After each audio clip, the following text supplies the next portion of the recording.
Okay, I hope you're all enjoying the snacks. We're going to begin our presentation, and we're going to begin with Wendy Riedel, who is our secretary, and she's going to share with you some family letters. Hello, everyone. I'm Wendy Riedel, and my mom is Ardith Riedel, and my grandparents were John and Muriel Sievers. And what I'm sharing today is some letters from World War II when my grandmother was writing to her son, who had just enlisted in the Army and was going to pilot school. And so they're letters from him to her, and also him to his girlfriend, and vice versa, and him to his grandparents who lived in San Jose. I don't know if you know the history of my grandmother. You might know of her being connected to John Sievers. But prior to that, she lived in San Jose and went to San Jose Normal School there. And that's where her parents were. And that's where she ended up meeting her first husband, Leon Smith, who she married and had a child with. And they bought a little piece of property here in Dixon. And at some point, they divorced. And in the meantime, she had met John Sievers and ended up eventually marrying him after her divorce. So that's how my mom came to have a stepbrother. But then you never, unless you went to high school with him and here in Dixon, no one else really ever met him because he died during the war. But anyway, so I'm going to share some of the letters that I have. He began dating someone while he was going to pilot school, and she lived in LA, and she was an up-and-coming starlet. So I found it pretty interesting that how these people were treated by the studios and whatnot. And so I'm just going to start reading you the letters, and I'll show you some photos later. Let's see. Is it okay if I have this out? So this is from January 22nd, 1943, and it's written from Los Angeles to Gilbert T. Smith. Dearest Gilbert, I'm sitting in classroom right now with my mind far from learning. Mimi Chandler, the other student, has not arrived. She hardly is ever here. I'm a little unhappy, in fact, and I'm very worried. It seems that I'm being robbed in a deal I've made with Paramount. I spoke with Mr. DeMille yesterday and asked him point blank if I were going to play the part of 3 Martini in his new picture. In his own way, he didn't say no, and he didn't say yes. I don't want to be tied down to Paramount if I can't work in DeMille's picture, but I already signed the contract for not anywhere near enough money. Why these rich corporations will always try to cheat the little fellows and still try to make us have faith in them is beyond me. I expected a call from you last night, even though I was at a shower next door. It was very nice, but my heart wasn't in it. I'm afraid I was thinking too much about the outcome of the lawyer I had a chat with yesterday. He is an extremely prominent attorney, and he is intent in seeing I get a fair chance. I am gambling wildly for if in trying to get more money I break the contract, I am out of the running for the picture. But if I hold out and fight smartly, I may come out on top and with the part. Oh, why is a career so hard and complicated? Now, if I were just a good little typist or waitress, I wouldn't be going through all this. But no matter how I talk, I know in my heart I could never do anything else besides an actress. I guess it isn't fair pouring out all my trouble on you. You probably have all you can handle, but it's grand to know that someone outside of my family cares about me and my complications. You do, don't you? I had better stop telling you about myself so much. And what, go back to my schoolwork or keep on writing? You see, the regular teacher isn't here. There is a substitute here instead, and she is doing some work of her own. It certainly would be awful if she asked me what I was writing, but she won't, I hope. We certainly have been having terrible weather, rain, and wind. Oh, it's awful. The big cup of gold plant in the backyard blew down last night, and the lights went out several times, too. It was kind of thrilling because I was at a party.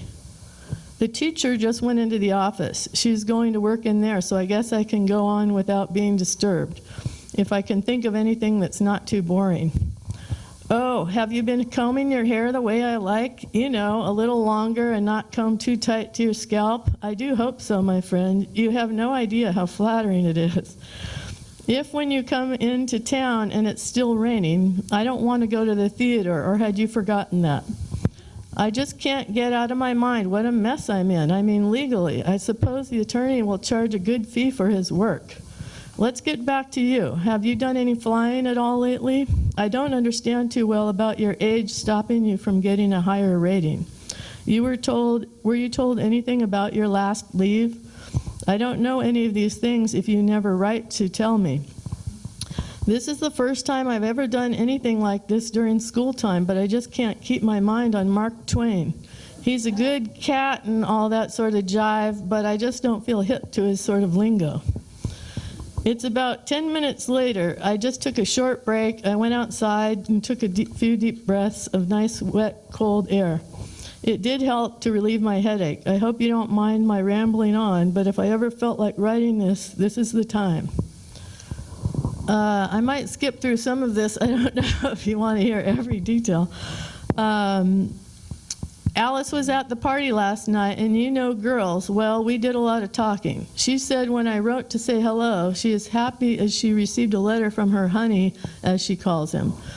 There, to my estimation, is a wonderful girl. I am sure that never through my whole life I will ever find a sincerer friend. She takes quite an interest in me. It might please you to know that she thinks you're a grand fellow, and then again, it might not. I am doing so much unnecessary gossiping that if I have nerve enough to mail this, I will surprise myself beyond words. I haven't told you anything about my new teacher. For some unknown reason, the word teacher just doesn't describe her, even though I've learned more with her in a few days about the motion picture business than I had during my 2 years at Fox. She's British with a mind as sharp as a whip and as set as a clock. Having been an actress in her younger days, she understands me, and already she is doing things that help me here at Paramount. Evidently, she is quite wealthy and has a great number of prominent and influential friends. It seems as though she has done many important things in her life and therefore has come in contact with the prominent people. It was through her that this attorney is handling my case. Even being as respected as she is here at the studio, she is still as sweet as she can be, and her culture and breeding is more captivating than ever. It must be about 12 o'clock now, but I won't eat lunch probably until 2, as I don't get out of school until 1. You see, there's an example of Miss Smith. Every other studio teacher has school from 9 till 12, and by law, a minor is not supposed to go to lunch any later than 12:30. But Miss Smith's school is from 10 to 1. Oh, I wish you could meet her. She's darling. I wore my new dress last night, you know, the brown one. I got some very nice compliments. I told them it was a Christmas gift. They wondered how anyone could find such a perfect fit. Not knowing what else to say, I just found another subject to talk about. At last, I'm going to close. I hope I haven't bored you so that you'll never write fearing that one of these spells will come on again. It's about 1, and I shall be leaving for home. Write soon, and I promise I won't write any more opuses like this again. Love, Elena. Should I share one more? Anyone? Let's see.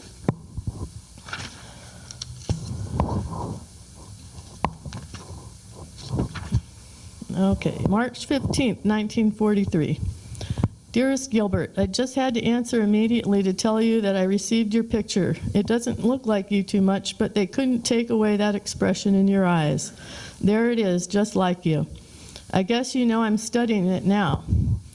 You need a licking for asking such a ridiculous question as hoping I didn't mind receiving 2 letters so close together. Gilbert, they're never too close together to me. Horrors, did you see those atrocious pictures in the papers? I sincerely hope not. They, pardon me, stink. This letter might turn out to be quite a long one if I don't get out of this mood. My aspects on life lately, I'm afraid, haven't been too keen. In fact, I've been feeling quite sad. First of all, my career looks kind of dark, in fact, black. And then you're leaving and knowing I won't see you for a while isn't exactly elating. I guess you know that I'm going to put your picture in my room so that whenever I walk in, there it will be. Phyllis just came in and went out. That girl is stupid. Her theories on life and the way to get what you want are so childish and braggy. You know, I'll do it in style. She doesn't have as much talent as Gretchen, who's the dog, and yet she thinks she will be a big star and tries to make me feel inferior to her. That dame. I guess I sound jealous and girlish, but she not only disgusts me with how all the men are in love with her, but my folks too. I'd better stop writing about her, because then you'll be angry with my attitude towards her. You can imagine how I feel when you sent her that candy. I promised myself not to mention it, but I just couldn't restrain myself. Oh, Verdugo. I went to Charlie Chaplin's yesterday. I had a wonderful time. His son is really a character, but lots of fun. My aunt just asked me to write my cousin, so I guess I will mail this letter this evening. I had better close. Oh, I just remember Roger called from San Francisco. I was so surprised. He's fine. Well, honey, I hope I haven't bored you too much, but sometimes I just am in the mood to write whatever comes into my mind. And the thought of my mind right now is the wish to wish you all the luck, darling, in the world, and I really miss you, even with all the excitement around me. Lots of love, Elena. That's it for that one. We've got a bunch of other here, but I'm not going to read it, but I will show you some pictures of who we're talking about. You might know her as Elena Verdugo. She was a young starlet and then became Consuela on Marcus Welby, MD. So that's who he was dating.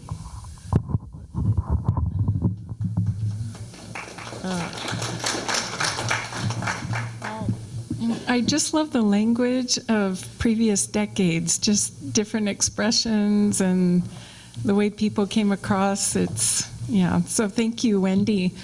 How about all of you? Do you have a memory or a letter or anything that you would like to share? We do have one more part of this, but in the interim, I wanted to invite any of you, if you have a memory or a letter that you would like to share. Yes. Bill, too. Hi, my name is Bill Schroeder, and I'm the historian for the Dixon Historical Society. And over the years, I've done some research, and I started out, you're looking for an article in the Tribune, and my eye caught another article on the column next to it. So I started reading that, and then that took me about 2 or 3 months of my time finally figuring out everything, but I got the puzzle all put together. But mine starts during World War I, not World War II. And, this is back in 1914 to 1918. That's when the war was. But the United States didn't get into it till 1917. Okay. Anyway, what it is, there was a guy who came from the town of Sutter, which is up north here, and he was going to a college called Chico Normal, and we know it as Chico State. And he was going to be drafted, so he ended up going into the Army, and he was sent over to the Ardennes in France, and he was over there for a couple of months, lonely. He was a lonely soldier boy, and he wanted to do some correspondence, just like the Sievers guy did. So anyway, he became befriended with a guy from Dixon, and the guy from Dixon said, I know this lady, you might want to write her some letters. So he started writing the lady some letters, and they corresponded for, maybe a year, whatever. And when he got out of the war, he didn't go back to, he finished his college up in Chico Normal, but he didn't go live in Sutter. He came and he was a boarder in the house that his future wife was in. And the house is out here on East A Street where there's 10 palm trees. And that was the Peter Nicholas Peters Ranch. And the guy who was living in the house at the time was Peter Nicholas Peters' son, George Peters. And George Peters' daughter was the lady that he was corresponding with. And her name was Gladys Peters. And Gladys had another brother, had two brothers, and one brother was 10 years old at the time, and his name was Lester Peters. Well, anyway, I did more research. I thought, this is getting interesting. But what it happened, I got onto Ancestry.com, and I got into the census, and I found out in 1920, in May of 1920, when the census was taken, this lonely soldier boy who was boarding in the George Peters house was getting engaged to this Gladys Peters. And Gladys and this lonely soldier boy got married in June or July, I can't remember, of that same year. And they raised 3 sons, Weston, Paul, and Dean. And the soldier boy ended up teaching school here. He ended up being the principal of the Dixon Grammar School for 40 years, and he was an 8th grade teacher. And the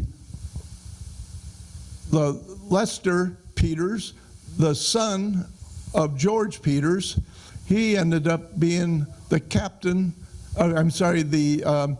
chief of police for the Dixon Police Department in he started in 1945, and he was all 50 and 60s. He was a chief of police.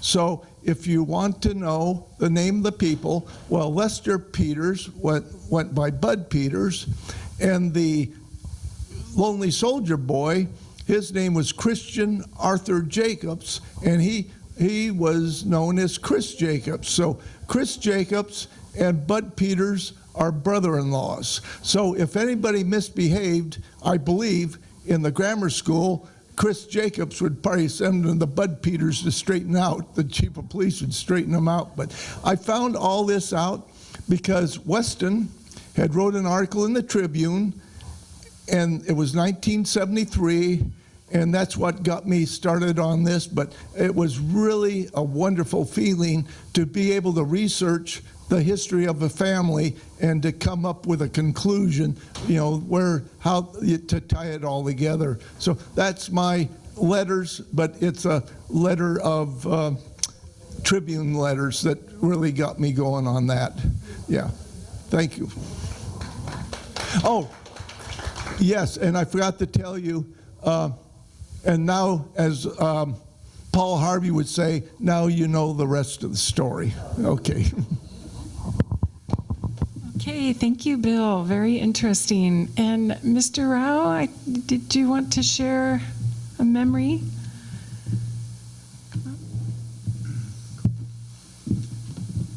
Hi there. I'm Stuart Rao. I've lived in this area for some time. We live currently on Becker Road, but most of my life I lived on a road over from there. We still have a farm there, but every time I see these milk farm caps and so forth, I keep thinking about it. I tried to interest our esteemed president here in a story about the the monkey that took up residence at the milk farm for several years. And it was covered finally in the Dixon Tribune, and it was a rhesus monkey that had escaped from the university, and they had a giant orange right adjoining to the milk farm property, and Carl Hess, who had built that, he was interested in buying some property in Lake Tahoe or someplace, and we pastured heifers on the milk farm property, and so I asked my dad if he'd be interested in buying that pasture land there after Carl had kind of dispersed his horses and so forth. And so we wound up owning part of that property. And there was a giant orange right next to on the highway opposite the milk farm, and the people were paying the landfill to take their orange peels, and when we'd moved over there, we said, well, just dump them in the pasture right there. The cows love those. And so we got free orange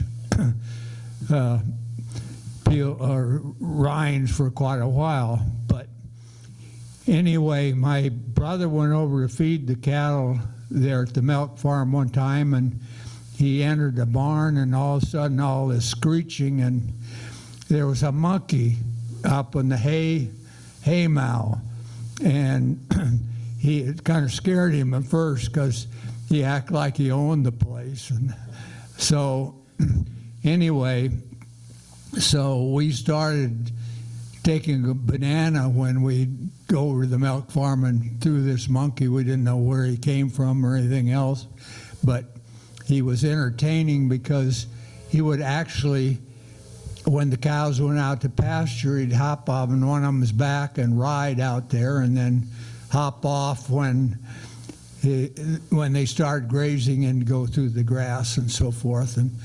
And we used to kind of laugh because people would come in that frontage road, and they'd all of a sudden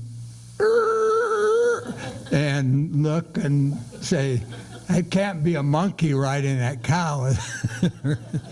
But anyway, word got around, and after they covered the story in the Tribune, why the university also reads the Tribune evidently, and so they decided that people would come out and they might get bitten by the monkey and sue the university, so they came and shot him with a tranquilizer gun and took him back into captivity.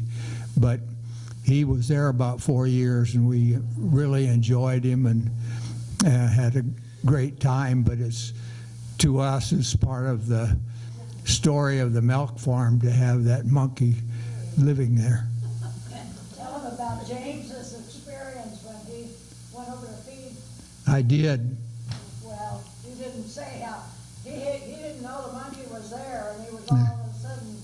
Yeah, he thought he was running for his life for a minute because that monkey put up a big fuss. The monkey actually thought he was in charge of the cows. So, but anyway, when you get around to it, Mr. President, dig up that story, and it's part of the lore of the milk farm, and I think it should be included in your display. Thank you.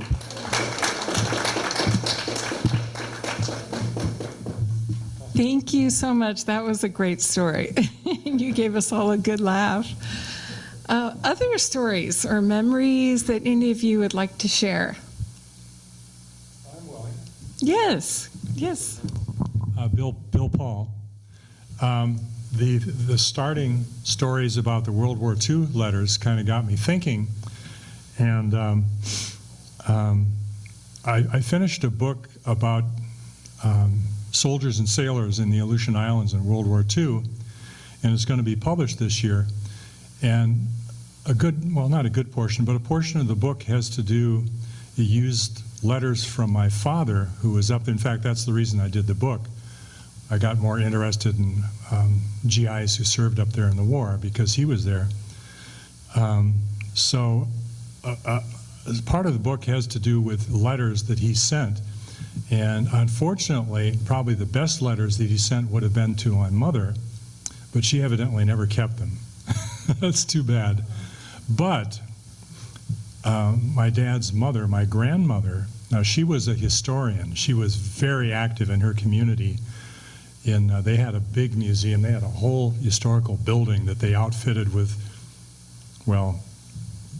rooms of the day, and they were all correctly furnitured and things like that. But anyway, she was interested in history, so she kept every one of his letters. And so that was so valuable to me. And I never saw them until I began working on the book. And there were perhaps maybe 20, 25 letters that she'd saved.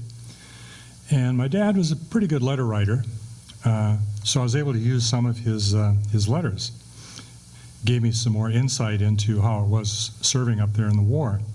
So I want to give you a few memories I have from those letters that he sent back, that she saved.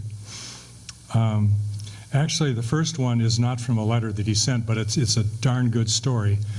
I actually got started on the book by doing a magazine article by a sailor who served up there in the same unit that he did.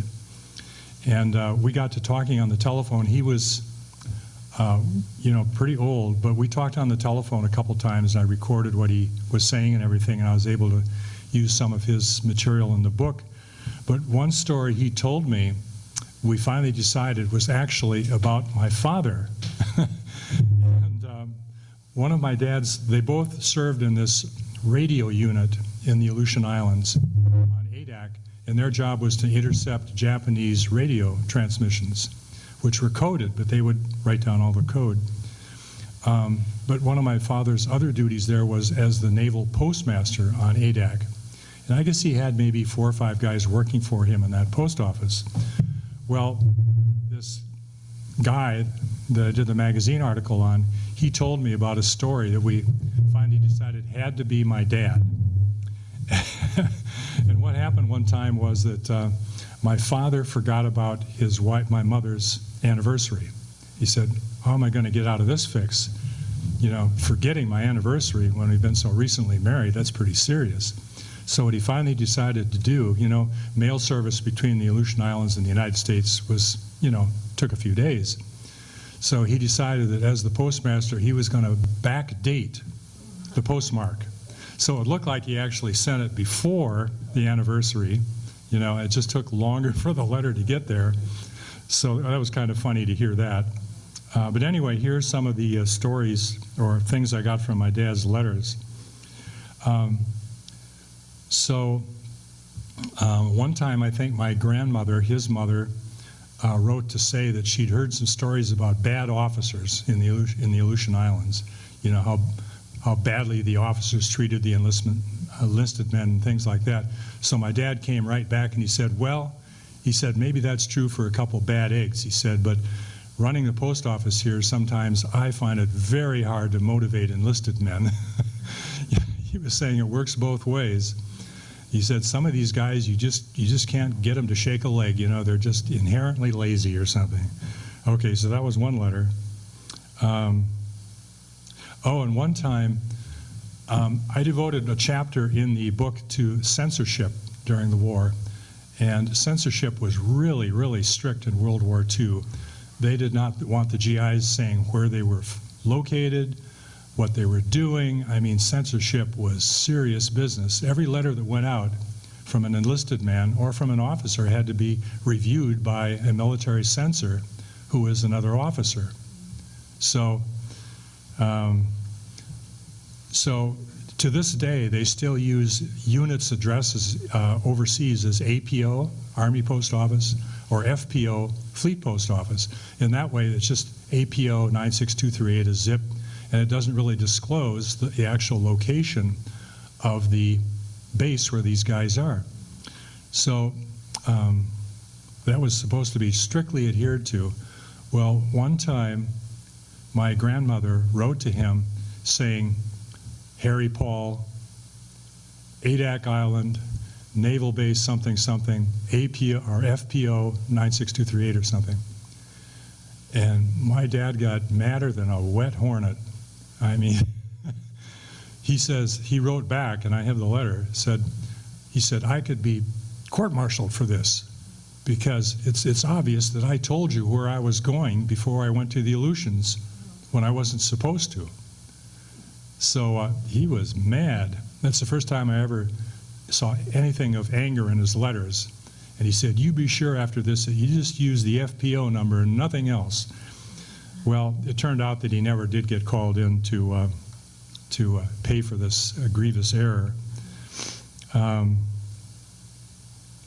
Another thing that happened was that, after the atomic bomb on Japan capitulated and surrendered rather quickly. And so all the guys in the Aleutians, the sailors, the army men and so on, the civilians working up there, they immediately wanted to return home. There was no more reason to have a big military presence in the Aleutian Islands. But it wasn't going to happen real quickly because there's a lack of transport. Most of the guys went home on ships. The lucky ones went home on planes. But my dad was, that's when he was getting angry again because they were keeping him later there than he thought they should. And he was saying that there's no need for me to be here, but he says my higher-ups, they're just lazy, and they want me to do their work. So, he was sitting around kind of fretting about this for a long time, that he couldn't return home. And of course, a lot of other GIs were at the same time. Another time in a letter, he said that, they feed us a lot of starch up here, like beans and stuff like that. And he said a lot of us are really gaining weight up here because we don't get a lot of exercise. The weather was so bad up there, windy, cold, sleet, rain, you name it, snow, the whole thing. So a lot of times they didn't get very much exercise, and a couple of the bases I think maybe had a gym, but not every base did. So he was saying, well, I think I put on 15 pounds now because I'm not getting the exercise and I'm overeating. So that went on and on. One of the things that he really liked doing was a certain time of the year up there, I guess it would have to be the spring, the Aleutian Islands have no trees, okay?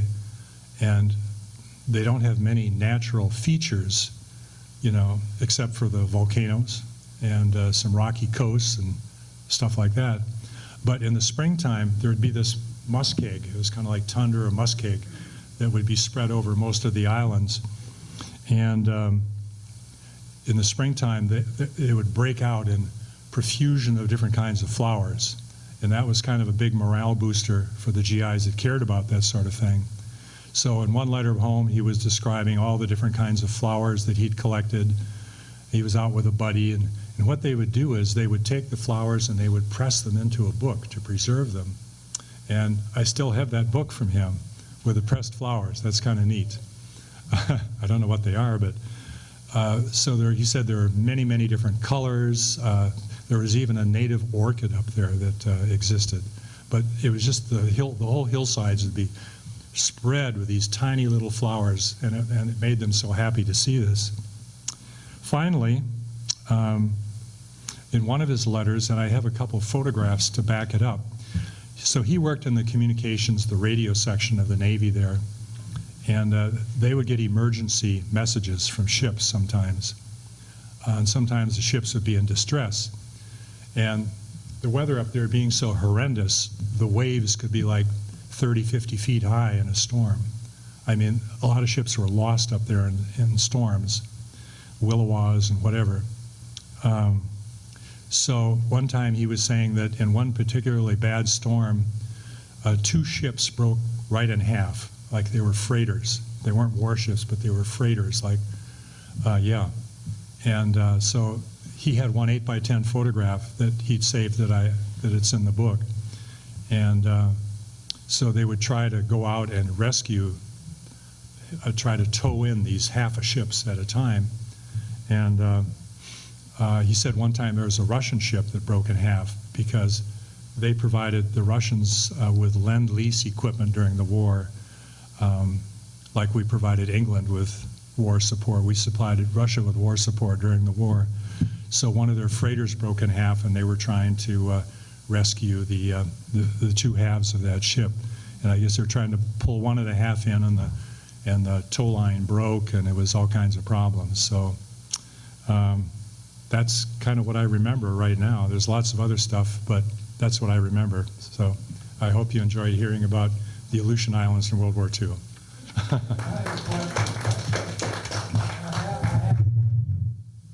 So what island was he on? Ada. So that wasn't one of the ones that the Japanese, No. Aptu and Kiska were Yeah. the ones that- Yeah, the Japanese actually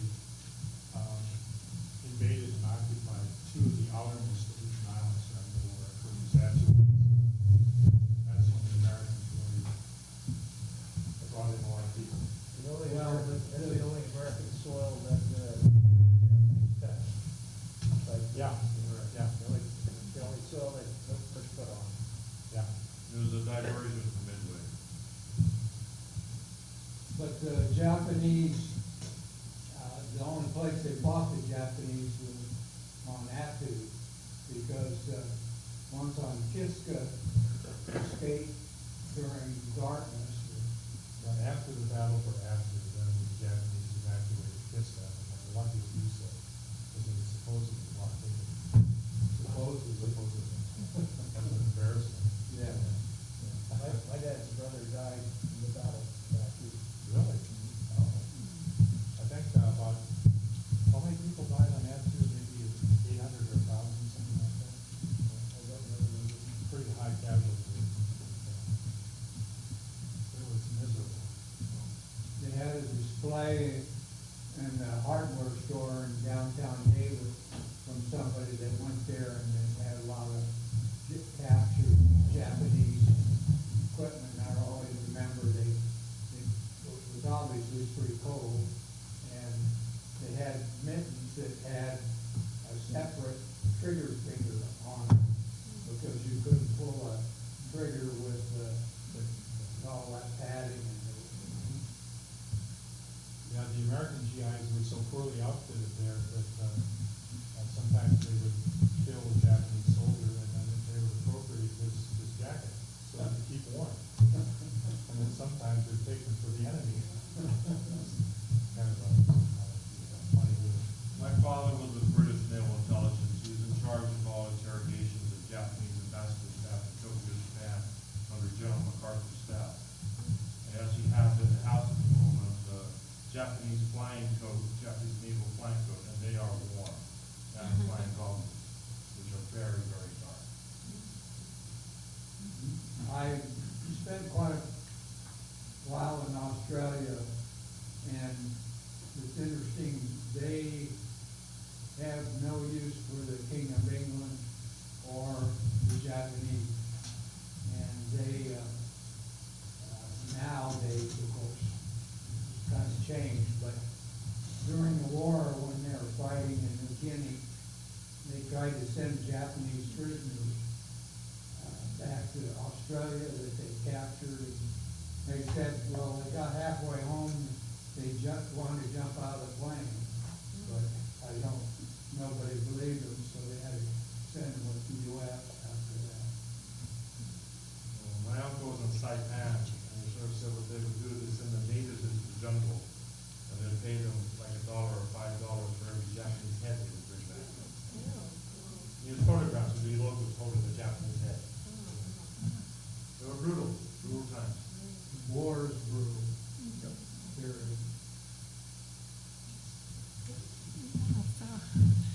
Well, this has sparked wonderful conversation, and When does your book come out?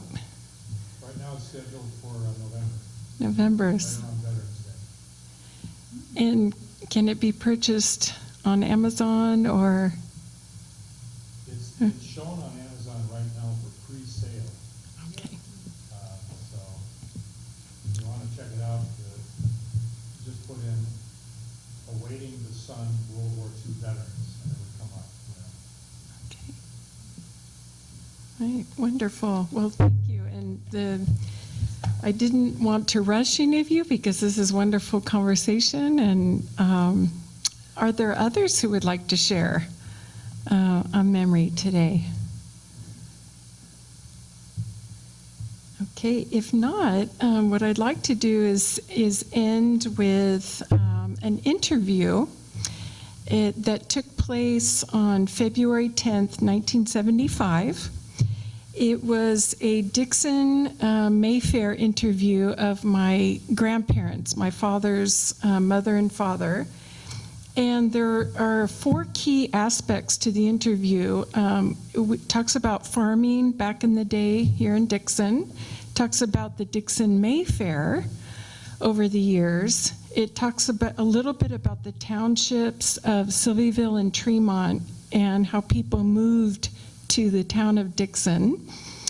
And it talks a little bit about what it was like to be German during both World War I and World War II. So that ties in a little bit with our theme today. And so I'm going to pass a picture of my grandparents at the time when the interview would have taken place. So we're going to do this interview style because that's what took place. So my mom will play the part of the interviewer. My husband will play the part of my grandfather, and I'll play the part of my grandmother. Okay, so we have Roy Schroeder. And Born in 1915. And Maudine Schroeder will be my name, and then we have the interviewer. It says here in the interview, Mayfair interview. If you don't mind repeating what you told me the other night about when you moved to town and when your family first came to town, Mr. Schroeder. When my family came from Germany, you mean? You mean my grandparents? Yes. Well, yeah, they both came from Schleswig-Holstein in Germany. My grandfather came first, and he settled with his half-brother, Hans Tim, east of Dixon, and later purchased his home ranch west of Dixon, up what's now Schroeder Road. Do you want me to tell you more about the family? Sure. All right, he married Gretchen Royer, who was my grandmother. They raised 8 children, 6 boys, 2 girls. My father, Herman Schroeder, married Dorothea Reba, and he then moved to Dixon, and we were raised in Dixon, and I went to Dixon schools. When your family first came over, about what time was that? Well, I have a grandmother on the Raby side, Josephine Reba Salstein. She was born in Tremont in 1863 when Abraham Lincoln was president. She was born there? Yeah, she was born in 1863. And when your family moved to Dixon, about what time was that?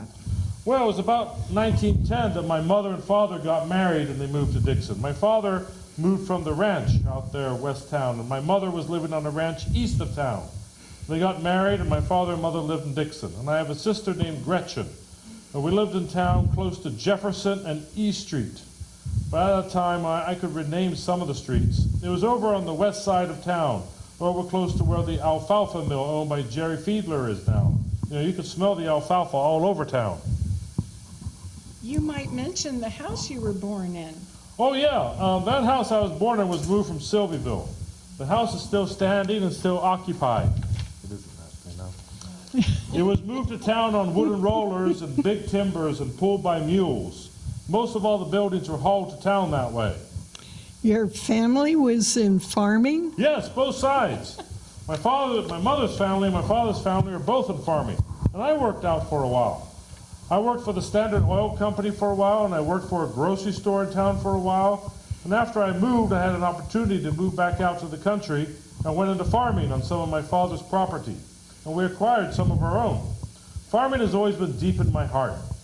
I guess you could say because I used to, my father lived in town, but he worked on the ranch a lot. And at that time, we did all the farming with horses and mules. And I'd ride out from town on my bicycle every Friday night and stay until Sunday evening. And I'd play, or when I was big enough, I'd work on the farm.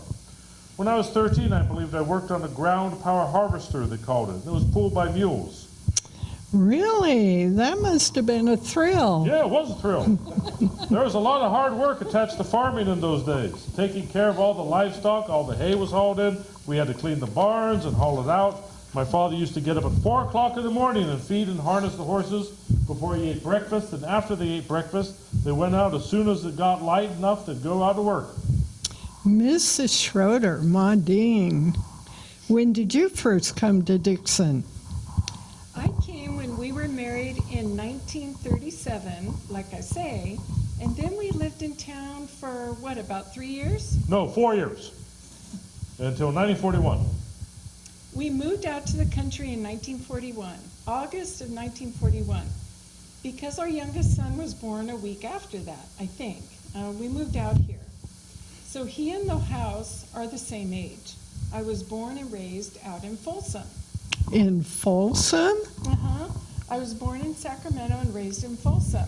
We lived in Oregon for 3 years after my father died.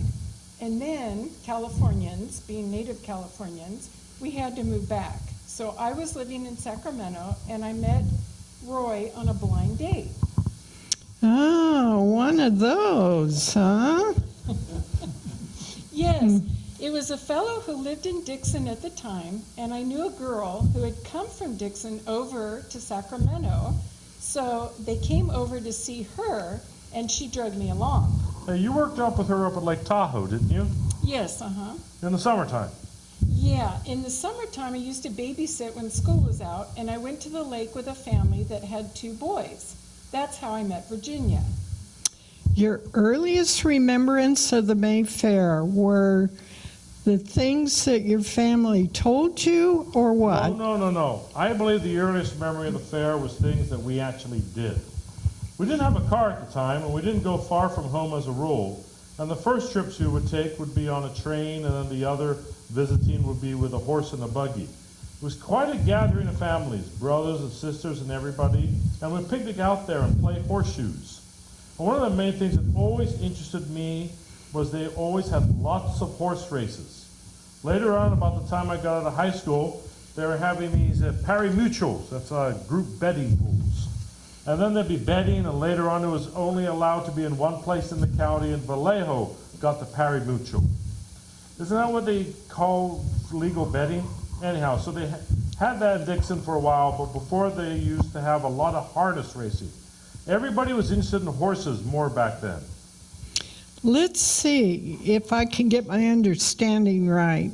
It was just a town gathering at harvest. No. It was well before harvest.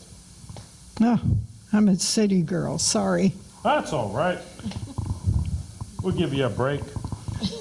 It was in the spring after the weather warmed up. In May, it's generally real nice out here. Well, some May days have gotten rained out, but generally it was like a spring picnic for May Day. There weren't that many families around here at that time. I believe everybody knew everybody, just like one big family, more or less. Like I said before, a great number of German families around here, and a lot of them, their mothers and fathers all came from the same place in Germany, and I don't know if that made it. They stuck together, just like the groups stick together now. You know what I mean? Yeah. They stuck together real close. Well, a lot of them, like the Spanish do here now. Most of them, all back in those, our families, all spoke German. Yes, that's what I told her. So it was entirely different. Do you know if there was one family who started the picnic idea or whether it was just a spontaneous thing? I don't know the answer to that. I think that was way before your time, because the first year I came to the May Day was the year before we were married, and that was 1936. And then Lois, your cousin Lois, was Mayfair Queen. She was matron, right? Right. That was the first May Day I ever saw. And I always, my personal opinion of the May Queen, that she should be local, because this is the way it has always been. She's always been a local girl, and she was always chosen not for her beauty, but she was chosen for the type of person and for someone that had personality and was well-liked.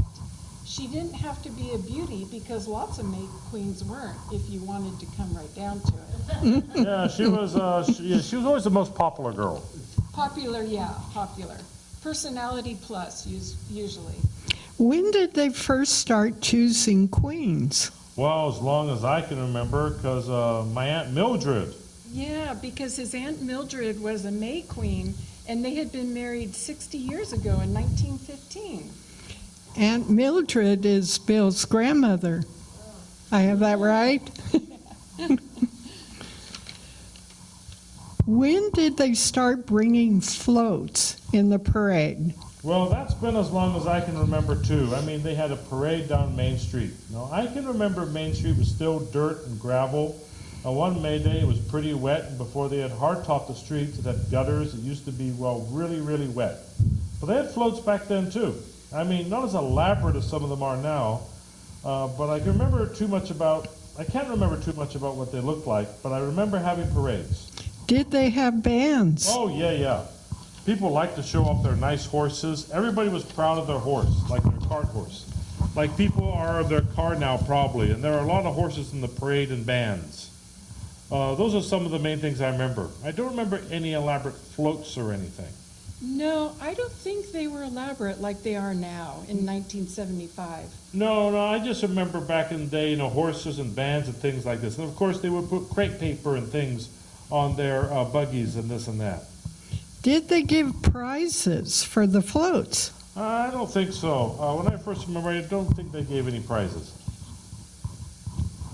Were you ever in one of the parades? Oh, yeah, I've been in several parades. I helped with the Boy Scouts, and by the time I got to high school, or during the period I was in school, I know they were giving prizes for floats and things then, but I really can't say when it started. I mean, when I was in grammar school, and I don't think I was in any parades, I wasn't interested enough back then in grammar school times. I was just interested in watching it. But whether they gave prizes or not, I know that by the time I got involved, they were giving prizes. When did they blacktop the streets down there? Well, I remember that blacktopping the street in front of our house in Dixon. I can remember the men working with the blacktop. They had a lot of sacks and things wrapped around their feet for insulation because it was so hot. They didn't have as much machinery to do as they do now, but I must have been, I guess about 8 or 9 years old, because I can remember quite well. I guess most people can remember that far back pretty well. About what year was that? I'd say it's in the early 20s is when they blacktopped the streets in town. You remember seeing them do that? Oh, yeah, I remember. I mean, yeah, to T.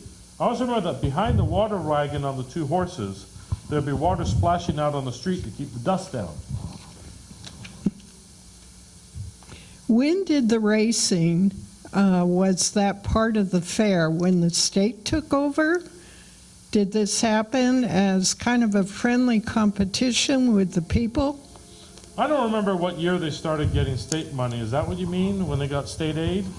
State aid for the fair, or did the early families here just have sort of a friendly competition and then they'd get their horses out, or was it more organized thing than that?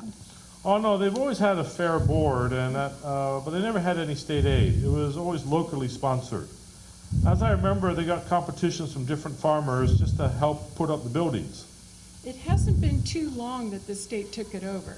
Well, yeah, it has. Well, maybe it has. Time goes by too fast. Well, the parade route has always been Right down what? Main Street.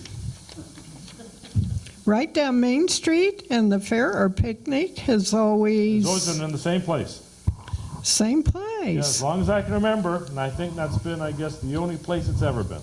For a while, those buildings that are on the north side of the fair, so-called fair buildings, where there are buildings now is what used to be the parking lot. It was all planted with trees. Even there where Madden Hall is, there was a lot of just plain horse stalls or horse barns. They ran along this road there. Remember Jack Thistle helped take some of these down and help bring the lumber home. Do you remember?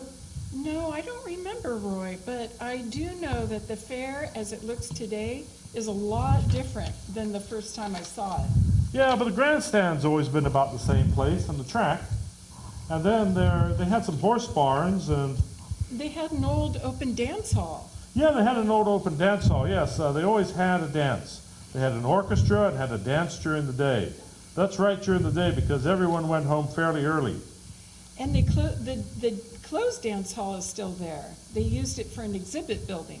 Yeah, the open dance hall was just about where the first, I don't know, what do they call them, the first commercial buildings? Yeah, but didn't they used to have another open one outside even later, where the beer garden is now, or whatever it is? Yeah, that was it. Yeah, but when you and I went to dances, we went in the one that's enclosed. Right? But they had another older one that was open. Yeah, that's the only one they had. Uh-huh. That's why it was open, I guess, so they could dance during the daytime. You know, it could get warm. The carnival came in about when? Or were there always some sort of merry-go-rounds or something for the kids? Oh, there's been a merry-go-round, a few things as long as I can remember. Not the carnival as we know it today. Oh, no, not the carnivals we know today. No, no, no. They had a Ferris wheel, they had a merry-go-round, a few things like that. Those are the main things they had. They didn't have all those games and all those other things as I remember. You know, those chance games, you know, win prizes. They didn't have all those other things. No chance games to win prizes. Oh, not so much. What about the concessions, food and drink? I guess when the families were out there, they brought their own. Do you recall? Did somebody start selling things? Who was it? Well, they started selling things as something like as a low alcohol content. They called it near beer. It was about the same time as they had legal betting at the horse races. And they brought in outside horses from, well, they had a regular string of horses that traveled the state. They still do. And they bet on them. They started selling beer like mad about that time at the horse races. I worked in a grocery store the year I got out of high school, and the man who had the grocery store had the beer concession out there. So I was only 18, back in 1933, and I worked there anyway. Now I think you're supposed to have been 21 at that time to sell beer, but he got anybody he could to sell beer. That really went over the horse races that year. Before that, most people just bought their own drink, food, everything. They didn't have any hamburger stands or things like that. They brought their own drink and their own food. Perhaps there was a stand where you could buy soft drinks earlier than that, I'm sure. Would those be soda works, soft drinks? Yeah, that's right. Do you ever remember that being a very big operation? Well, the biggest operation, like I say, I can remember is when the county went wet again after Prohibition, and they started selling beer out there. Ah, that made an impression on you, huh? Yeah, oh yeah, that made an impression on me. Probably because such a big thing from selling old soda water or something and then having beer. What about during the war years, either one or two? Did that affect the fair much? Yeah, the fair, as I remember, had its ups and downs. The parades weren't as big, and there wasn't as much competition in the booze down there. I worked on fair booze down there several years, and so was Maudine for the Dixon Grange. Yeah, but that wasn't during the war. No, but as I remember, they never quit. They've had one every year. The Sacramento State Fair, it seems to me they closed down, and Dixon never did. I don't remember really. I don't think they ever closed. I was wondering, like with World War I, especially you mentioned the German population here, did that cause problems? I was born in 1915, so I really don't remember much about the fair during World War I, or if anything. What about the German population, if there were any problems caused? No, there weren't any problems caused that I can remember, except a lot of the Germans quit speaking the German language and spoke nothing but English. Before then, all they did was speak German. Because my sister learned how to, my sister's older than I am, and she learned how to speak German at home. And then World War I came on, and I came, and they quit speaking German at home. They were, I don't really know how to say it, they weren't proud that they were Germans, or just that but they dropped the language. Do you know, Maud, why? Well, it wasn't popular, I don't think. Yeah, well, it wasn't popular at all. I guess that would probably be the best answer. If they didn't speak German, why, then people didn't realize that they were German, I guess. When World War II came along, did they use the fair that time to time to raise money for patriotic events, when did they start selling Liberty bonds? Was that World War I? Liberty bonds sounds like World War I. Yeah, that was World War I, and the Second World War was just savings bonds. The kids bought like war savings bonds. Yeah, saving bonds, what they called in World War II. When your kids used to buy stamps and then they'd paste them in a book and then they'd go in and turn them into a bond, it would be worth about $25 when it matured. A lot of money in those days.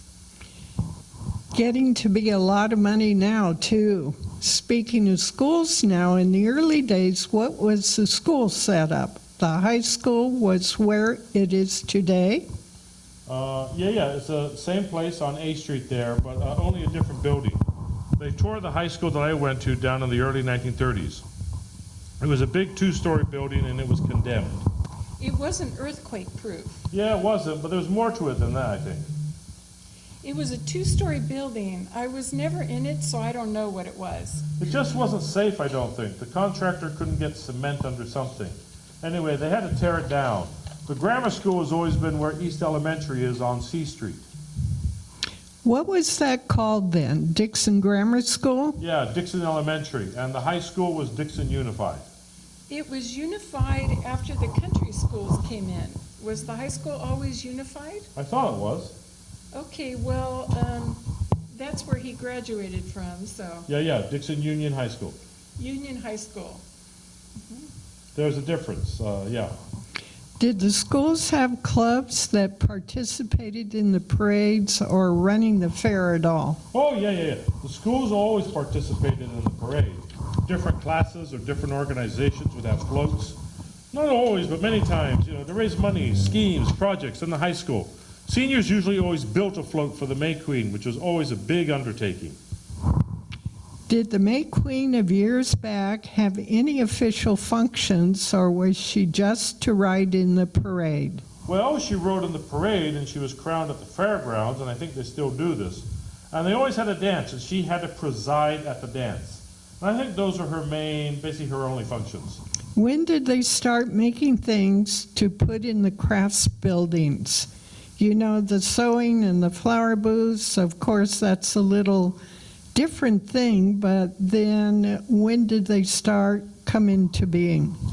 Well, I remember the best was when Romaine Moss was in charge of the flower booths. And that and the sewing and home ec. And did you know Maudine? No, all I know is that I personally got involved in helping down there when Doreen Simon was involved in it. Romaine Moss and some of those. I think that they probably, Ralph Moss, would have a good idea about that. I really don't remember. I don't either.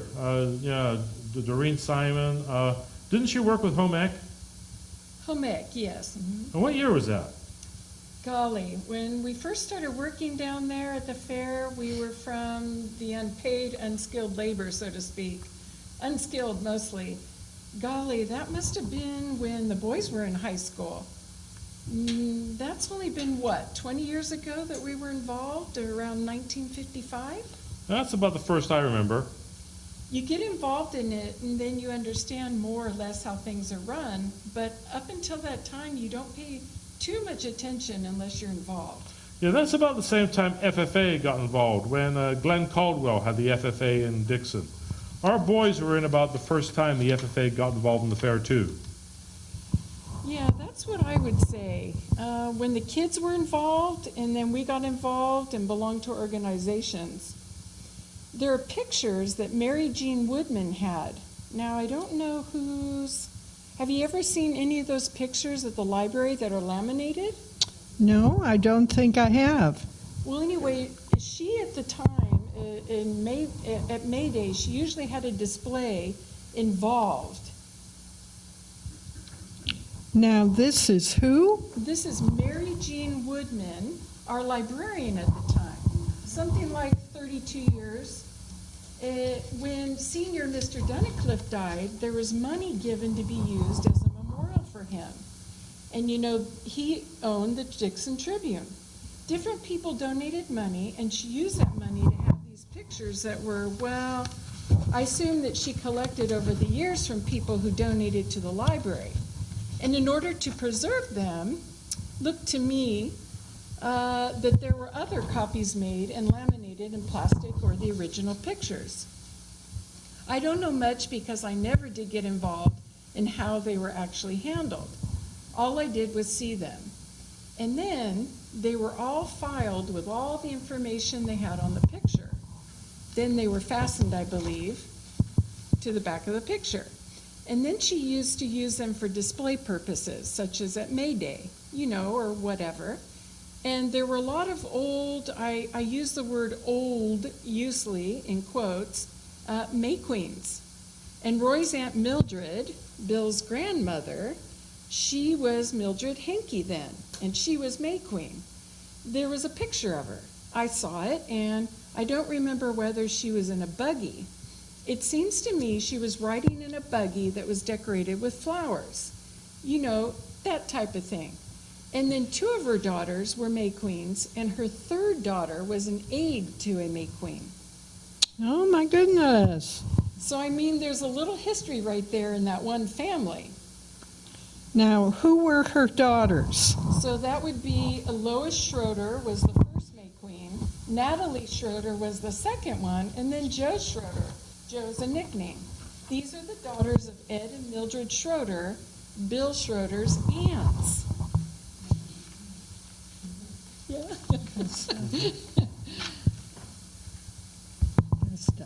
What was the Schmeiser girl's name? Her name was Vesta.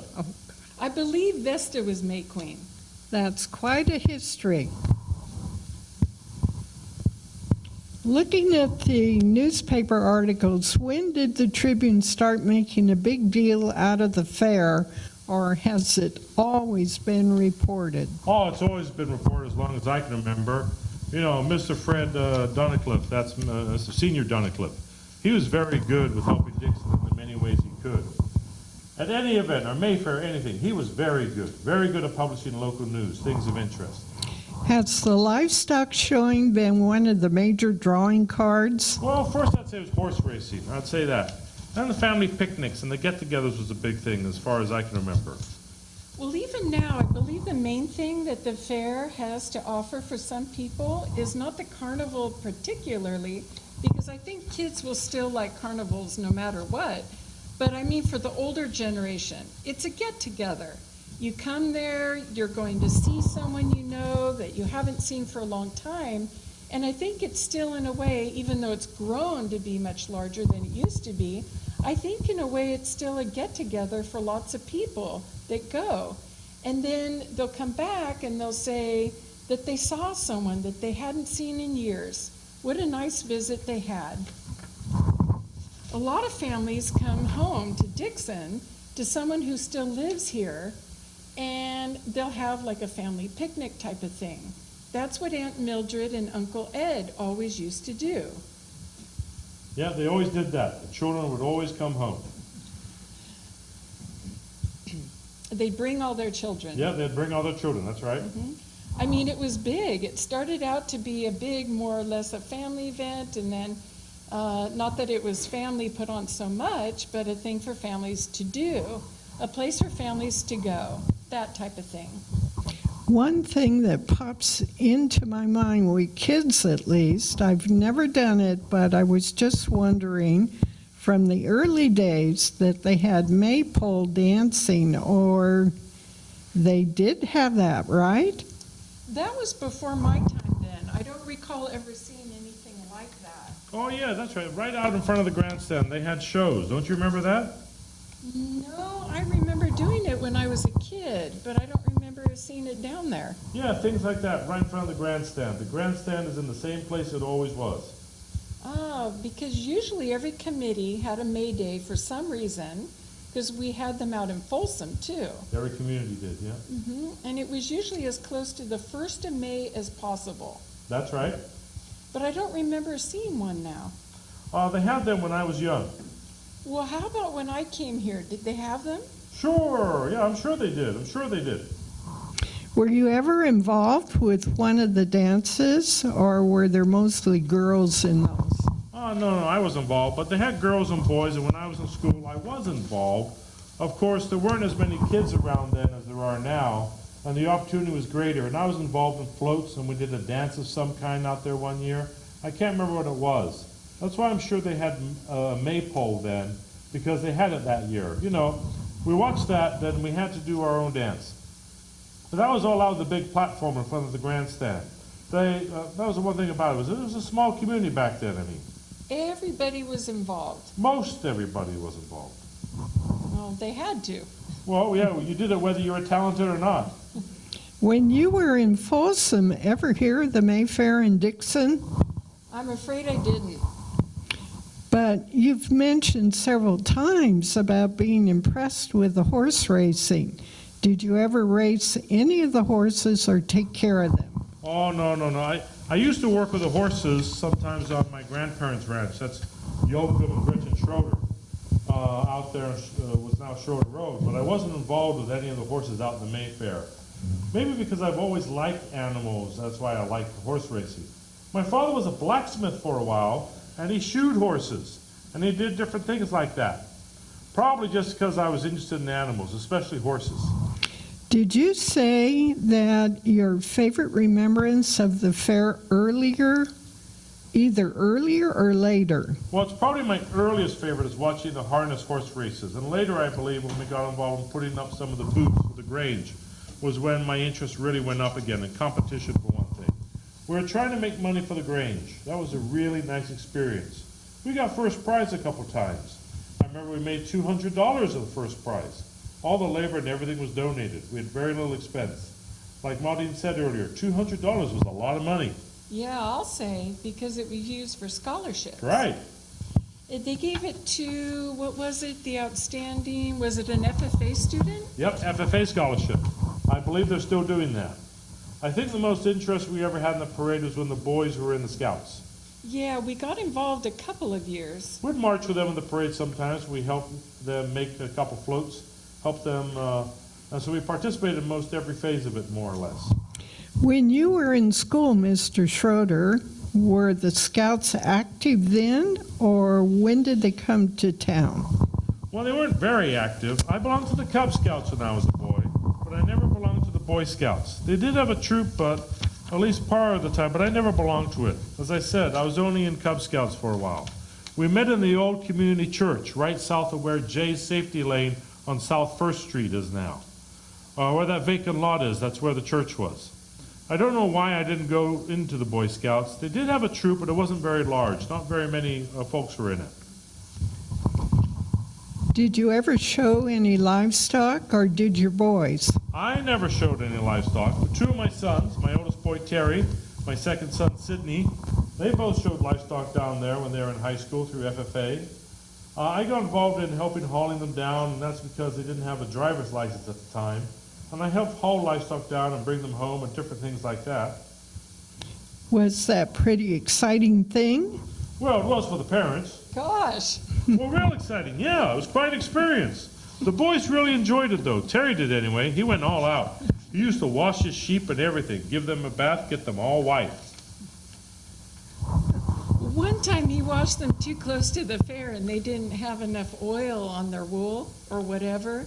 And it was in their wool and they got knocked down for it. Yeah, he had them too clean. Yeah, had it squeaky clean. When did they start charging money to get into the fair? Do you recall?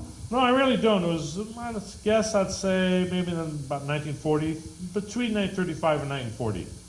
Did they charge us the first time I took you there? I thought they charged us 2 bits, 25 cents. I thought that was good. We parked in that grove of trees, north of, the gate faced north too then, into this grove. I assume the parking was free. I don't remember paying for parking. Parking was free. And I think you got in the gate for 2 bits, 25 cents, in case anyone didn't know what 2 bits is. And it was that price for years. And I don't think it was until the state took it over that they really raised the price. When was it that the state actually did come into it? It was after Vallejo got the so-called county fair. but I can't tell you exactly what year that was.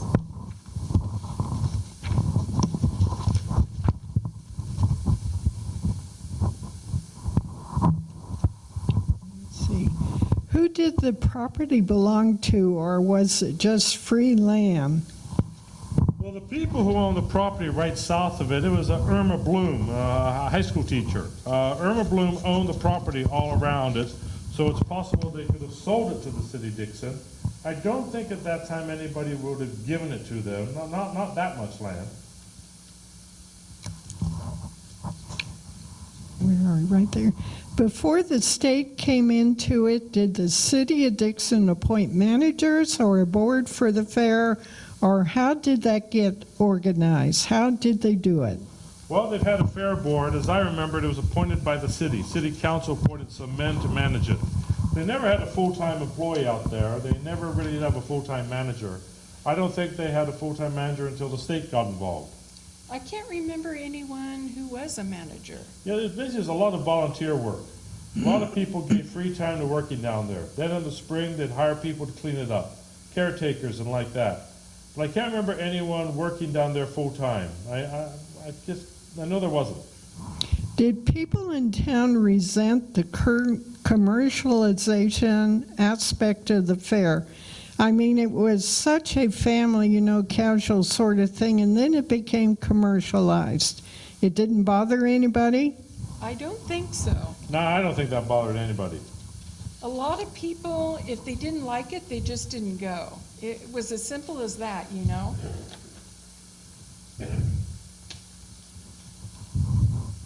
Oh, was there ever a time when the fair didn't open that there wasn't a May Day?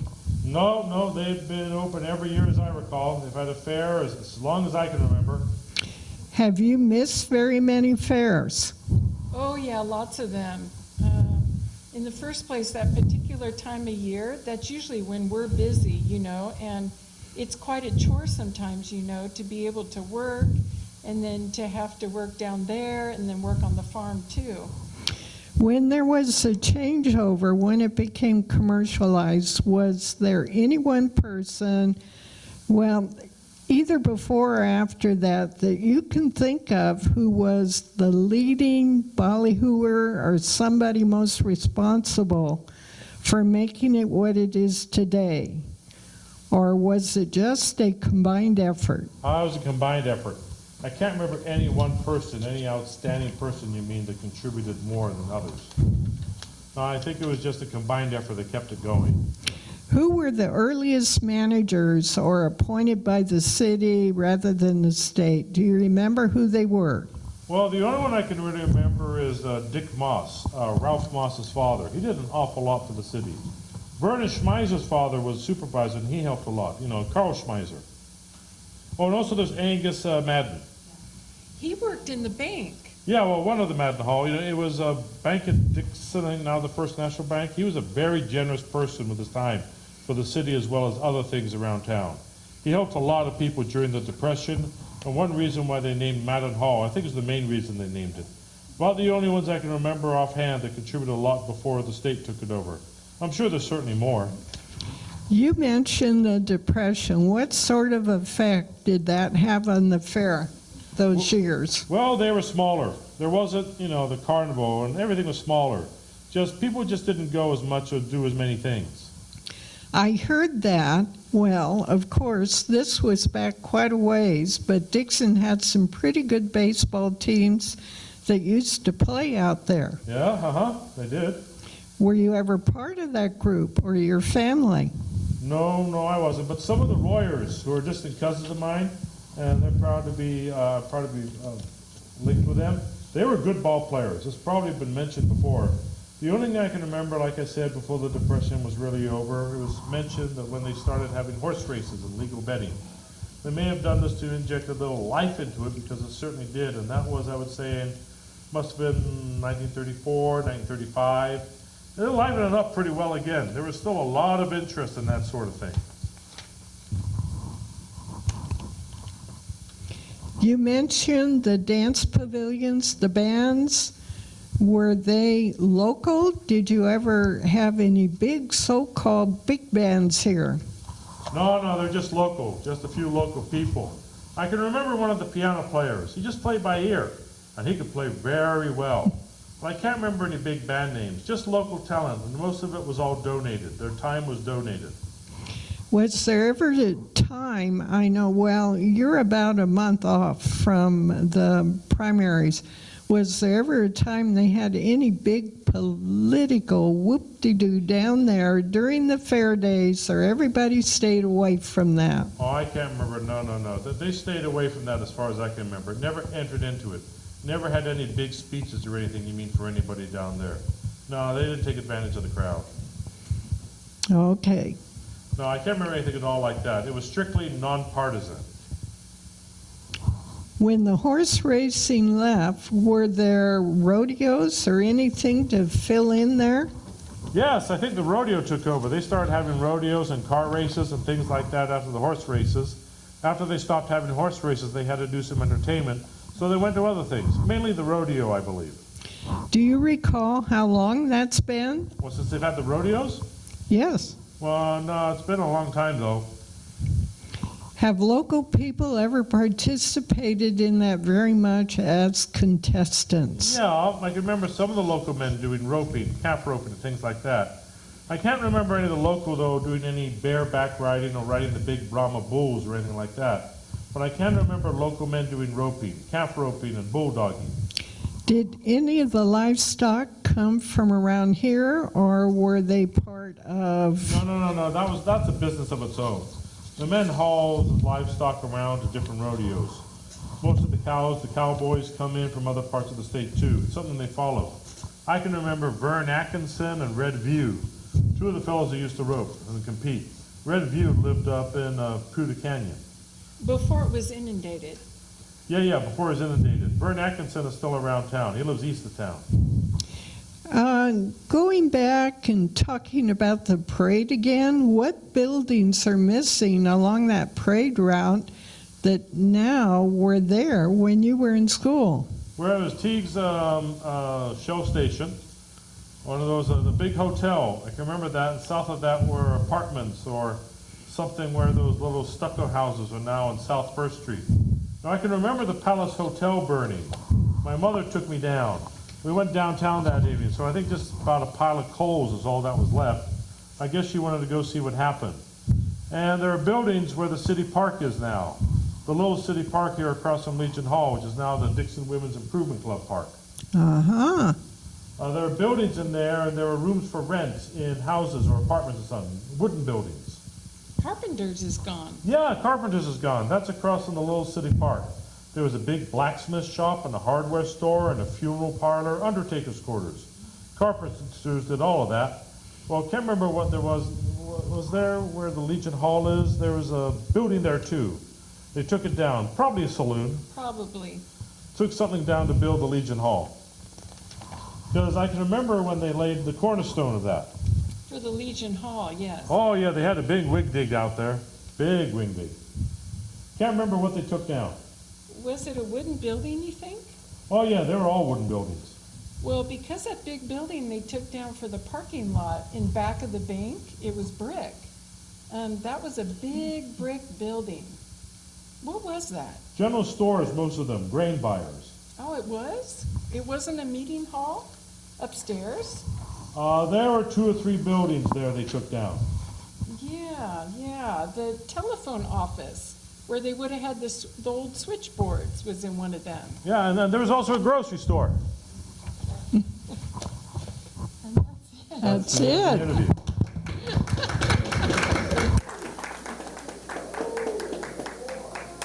Good job.